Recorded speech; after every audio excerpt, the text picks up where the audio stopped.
যাব আমরা America missile দিয়ে অস্ত্র দিয়ে আমার ফিলিস্তিনি ভাইদেরকে নির্মমভাবে হত্যা করে পৃথিবীর মানচিত্র থেকে ফিলিস্তিনিদেরকে নিশ্চিহ্ন করে দিচ্ছে।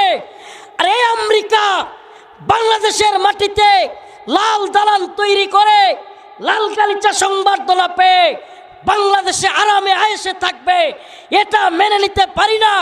যদি ক্ষমতা থাকতো আমেরিকান দূতাবাসের প্রত্যেকটা ইট আমি রফিকুল ইসলাম খুলে নিয়ে আসতাম।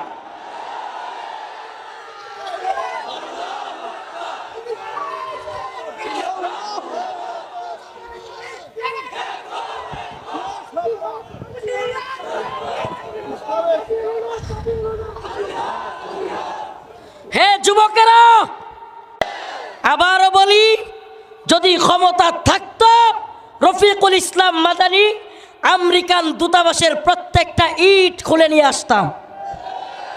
শুধু তাই না, প্রয়োজনে আমেরিকান দূতাবাসে থাকা আমেরিকান যেইগুলো দায়িত্বশীল প্রত্যেকটা থাপড়ায়া তাদের দেশে পাঠাইতাম। বিশ্বের সবচাইতে বড় বর্বরতা, যেই বর্বরতা ফিলিস্তিনের গাজায় হচ্ছে, এই তথাকথিত মানবতাবাদীরা, তথাকথিত শয়তান ভণ্ড পশ্চিমারা আজকে ইসরায়েলের পক্ষ নিয়ে ফিলিস্তিনের মুসলমানদেরকে এইভাবে হত্যা করছে আর বিশ্বে মুরলগিরি করতেছে। বাংলাদেশেও এই তথাকথিত রাজনৈতিক দলগুলো কখনো ভারতরে ভয় পায়, কখনো আমেরিকারে ভয় পায়। এখন কিন্তু বাংলাদেশে ভারতের ভয় নাই, এটা জানেন? মজার বিষয়, বৃষ্টি যেদিকে ছাতাও এদিকে। এখন ভারতের বিরুদ্ধে বিরাট লাফালাফি।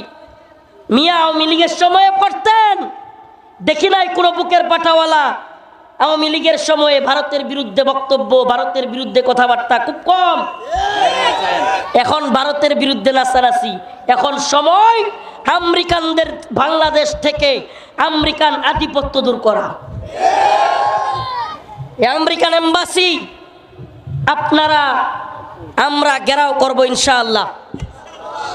যদি কেউ মনে করে থাকেন আমার ইমানি দায়িত্ব আছে, আমার ইমানি অবস্থান আছে, ইনশাআল্লাহ আমিও রাতারাতি আগামীকাল 3টার আগে